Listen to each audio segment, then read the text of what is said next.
Yeah, that's very nice. So you mentioned something just now. People who don't vote, people who not Sure. politically inclined. Hmm. I mean, that means that you're not surprised that there are people who still believe in conspiracy theories that, well, the vote has been Sure. counted and why should I go and line up to vote somewhere and things like that. So, Sure. one, what would you say to the such individuals? And yeah, the second part of that question is there seems to be a connection between the fundraising, poll result, and eventually the outcome of the election. And I believe that there's certain things that the public don't understand about this, and politicians understand it more. That's why I see politicians push for these three things and try to see if they can use that to win election. So, is there anything that you feel that pub, we, the public, don't understand about one, the fundraising part of politics? Sure. Second, the polling result, and eventually the outcome of the election. Yeah, I'll answer both your questions at the same time. There are plenty of reasons why folks don't want to be involved politically. Some people feel like it doesn't matter what happens because someone says the right thing and they get into office, they do nothing. Some folks feel like this, things are rigged and somehow their votes won't be counted or whatnot, whether it's in Southeast DC or even in Nigeria. We hear it. Um, we hear it. And oftentimes not only affects people's interest in voting, it also affects people's interest in running for office. And the reason why we have a lot of people who shouldn't be in office or people running for a 30th term is because there are a lot of people that would be able to do a great job, but they don't have the motivation. They don't believe that they're good enough. They don't believe that they're connected. They don't believe that they're wealthy enough. I'm not going to lie. When that first person told me, hey, if you're so much better, why don't you run? There was a moment where I was like, well, how am I going to run? I'm not from here. My name is different. I don't think I'd be a viable candidate. But I said, you know what? Why not? If I'm thinking these people are terrible and I might be able to do a better job, why not me?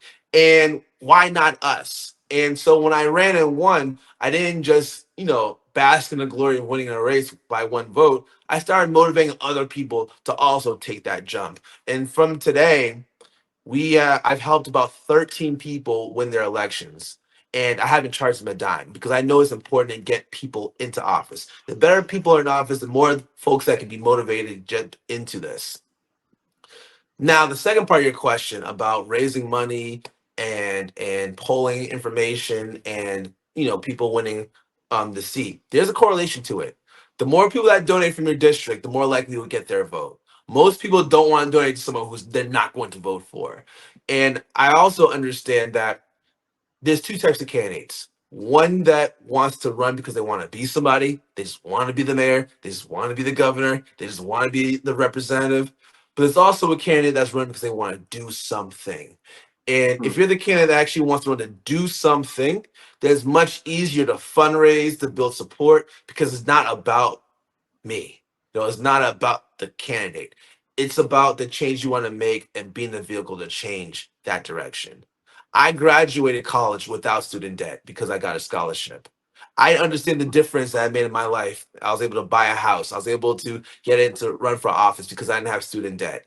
I'm now pushing for our local university, UDC, to be tuition free because I want more Hmm. young people to have that same investment to do the things that I've been able to do.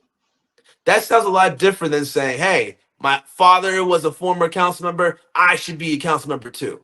Yeah. And when you have those, no, but that's real. So when you have that true vision and you want to invest in people and bring it back, it makes it a lot easier for you to go to people and say, hey, can you chip in $15? Can you chip in $100? It just helps us go because we have a righteous mission in mind to develop the district in a way that's more grassroots. Yeah. That's how you build a coalition. We've raised the most. We have the most cash on Mhm. hand. The polling numbers favor us, but not because my name is easy, because it's not easy. I mean, to you Yeah. it's easy, brother, but not to other people. But the work Yeah. has been laid out, the vision's been laid out, and we're trying to really improve the quality of life in the district, and people can see that. So polling numbers are great, fundraising is amazing, but when you tailor your message to something that has real purpose and you're trying to be different than some of the other candidates who just want to run on their name recognition or run because they think they're cool, it really shows the difference in the quality of a campaign you're running. Wow, thank you.